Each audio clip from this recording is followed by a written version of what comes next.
Hi, it is time for today's team meeting. I am Tara Lynn, for those of you who have never attended one of these meetings, and I feel like I need to circle back and talk about the reason why I call it a team meeting and the reason why I'm doing these videos. So let me just take a minute to do that. First of all, thank you for pressing play. I love that. I created this concept of a team meeting because I've spent 20 years in corporate America, and thanks to COVID, thank you, COVID, I no longer work in corporate America. Just a reality that happened for me. And I wanted to use the concepts that I've been living with as a corporate employee for years regarding meetings, where you gather together people to work on a project with a common goal and action items to move forward to completion of the project. Life, personal development is a lifestyle. It's not a specific goal. And I'm using these meetings as well as the podcast I have, the Team Meeting Podcast, to take personal growth and make it easy, user-friendly to understand, because there's so many concepts that can be so confusing and annoying, like manifestation and the idea that you got to wake up at a certain time of the day every day to be successful in life. You can't be a night owl. You got to be a morning person. You can't be a morning person. You got to be a night owl. You can't have sleep. You can't have naps. You can't take rest. You can't take care of yourself because you have to grind and hustle. I do not criticize those people who subscribe to that. But at our team meeting, I use a different approach. So hopefully those who identify with that will know that my attempt is to make personal growth something that's attainable with small steps and common sense and with realistic expectations that change does not come overnight and that change is a lifestyle. It's not an event, and that it's going to be uncomfortable and annoying and painful. So we have these meetings that I'm having as a video 3 times a week, Mondays, Wednesdays, Fridays, where I talk about specific topics that we all hopefully identify with as life challenges or things that we're going through, or just FYI about what's happening in my world. And my hope is that you can connect with those things. And we have action items to apply to our own life so that we are all moving forward at whatever pace we need to. No rush, no competition, no judgment, but kindness towards ourselves, because we are in times that we haven't been in before, in territory we've never navigated through, in confusion and unknown and discomfort, unknown territory and uncomfortable territory. So I'm having these team meetings Mondays, Wednesdays, and Fridays, and I have a podcast, the Team Meeting Podcast. If you haven't joined on Apple, Google, or wherever you get your podcast from, if you've never listened to a podcast, try mine, try ours that we're creating. Good content. I'm proud of it. The Team Meeting Podcast. So you just go to wherever you would get a podcast and type in the Team Meeting Podcast. You'll see a picture of me with big hair with the white board behind me. That's me, the brown girl who has a podcast. So hopefully that summarizes where we're at. I still do these videos, although I have a weekly podcast. I am proud of this podcast. My dad always told me that I asked a lot of questions. I think that was his way of saying, zip it. But I never zipped it. It was always unzipped. So I have a podcast now, and I talk and ask all the questions. This week's episode, before we get into what's happening in the world, this week's episode, let me let you know, it's about life renovations, home renovations. By renovations, I mean home improvements. I'm going to make a comparison between life renovations and home renovations, and how there are comparisons to be made and similarities between revamping, redoing, improving a house, revamping, improving a life. It doesn't need to be bulldoze your whole life in order to get it to be improved. It could be clean this room, clean this area, deal with this area of your life first. Don't demolish your whole life or think you need to have a complete renovation or to be successful. So before we get into that topic, let me give you an update on real time. Yes, I'm wearing makeup, if you can or cannot tell. I have a 2-year-old daughter. She's into makeup, dinosaurs, mud, her doctor kit, and of course her toys. So she sees me. I don't know. I'm not like the biggest contour person. I'm not in the bathroom doing contours. I don't know how she likes makeup so much, but she's into it. So she found the eyeshadow and decided she needed to put some on me. So I went with it. And it made things in the house dirty, the area where she was putting the makeup on. It's inconvenient. But you know what, guys? And this is like a theme of the team meetings. I have prayed for having a child for 20 plus years.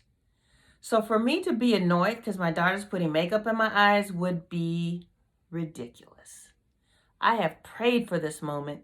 I have prayed for this time. And I was fortunate that my world collided where I left corporate America and I was adopted my daughter in the same month. Why would I be upset at this? Put the makeup on, baby. It's actually not that bad. It's like a light eyeshadow. She didn't do my eyebrows, let's be clear there. But she put the eyeshadow on. I ain't mad at her.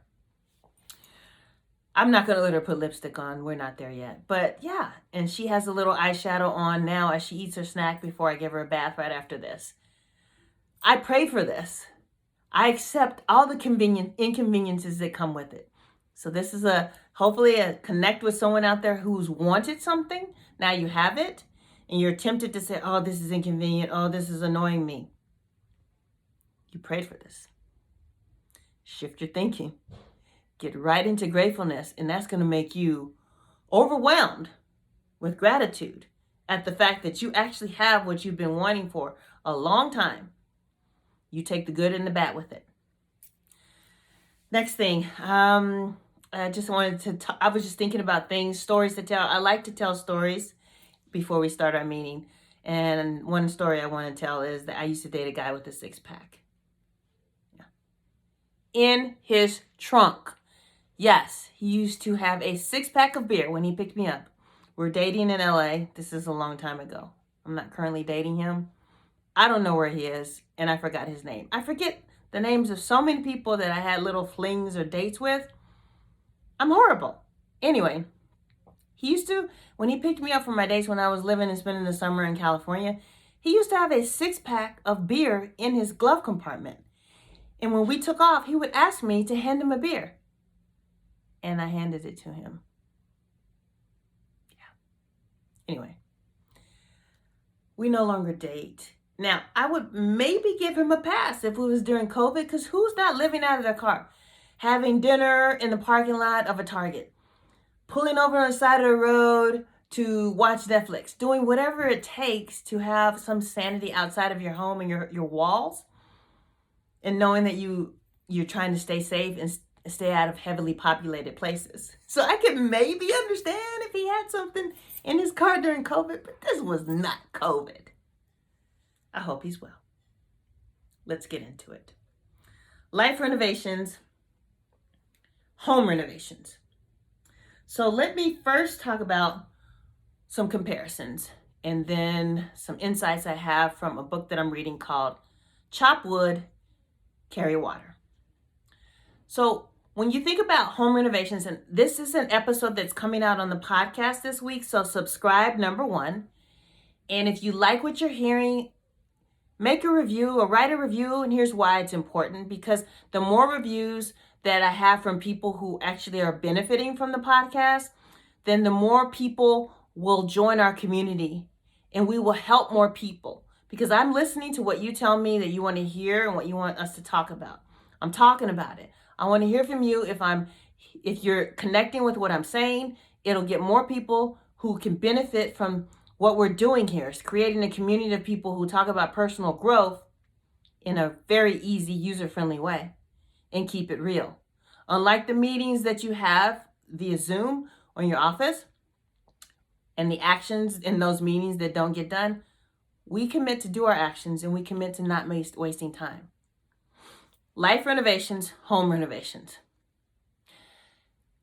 For home renovation, you've seen the shows, HGTV, Discovery TV, all the stations, where you go into the home and you see an absolute disaster. I'm not saying that your life is a disaster, but I'm saying that you should, just for a few minutes, think about the different principles. Here's one. Flooring.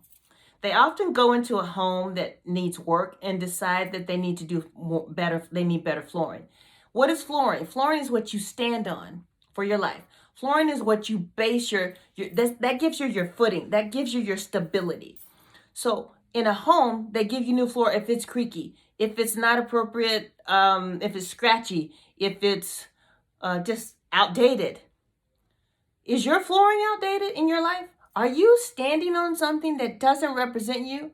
Here's an example. Are you standing on a false truth? Are you standing on a lie that says that you can't get what you want, that you have to settle for this job, that you can't be a business owner, that your color of your skin or your gender will stop you, or your physical appearance will stop you from having what you want?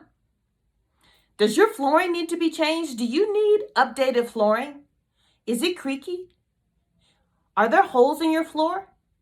Because when you don't have good flooring, you have to replace it with a nice tile or a nice wood or a nice faux wood. What are you standing on in your life? What truth are you standing on, or what lie are you standing on? Only you can answer that, and that's your action. My question is, what are you standing on? Next one. I'm just going to give you 3. Windows. They often redo the windows because they're letting air in, or it's not economically friendly when you do these home renovations. And when you look out, maybe sometimes they decide this window's not big enough. We need to make a big one. Or we need a skylight because it's dark in here. There's not enough light. I'm asking you, point number 2, what are your eyes looking at? Our vision is a topic I had on a podcast a couple weeks ago. What are you looking at? Because it's influencing everything that appears in your life. If you're looking out into the world in 2021 and not seeing hope, you need new windows. You need more light. You need a better view. Because let's be clear here, 2021 is going to take work, because all kinds of things are going to come up. You're going to see it in your life. The neglected appointments for doctor's appointments, the relationship issues that started brewing in 2020 and maybe even worse in 2021, because you realize, oh my God, is this what we're going to be as the long haul? Your vision is important. So when they're doing a redo and a renovation in a home, they often replace the windows with something that you can see outside better, something that doesn't let air in, make it cold when it should be nice and cozy, making it economically friendly. My question to you is, what are you looking at? Are you looking at hopelessness? Are you looking at a relationship that is unhealthy, but you're not making improvements on what you see? You're not putting work in. You're not saying, listen, let's make it better. Or going to get therapy for yourself so that your vision can be less impaired. Number 3, the final one, walls. Sometimes we can feel closed in. Now, you know what? Walls, we'll talk about another time. I want to get to this one. I've been talking to a childhood friend about clutter. It's just magic. It's happening right when I'm talking about this. The podcast is going to talk about this particular topic this week: home renovations, life renovations. And today, clutter. Clutter is a sign of something. So if you have lots of boxes, lots of drawers, lots of things surrounding you that don't represent you, that don't make you feel peaceful, that represent your past, old pictures of exes, old paperwork from the past that represent a negative time. I used to collect copies of my rejection letters from agents when I was trying to produce a book. Clutter, guys, deal with it. I'm running out of time here, so I've given you 3. What are you standing on? What are you looking at? What kind of clutter is surrounding you? Pick a drawer, one drawer, and just sort through it. Give it to Goodwill. Throw it in the trash. Give it to somebody you love. Home renovations and life renovations. This week on the podcast, your action is to think about it. It's real. Life renovation, home renovation. There's a connection there. Let's get into it. Thanks for joining.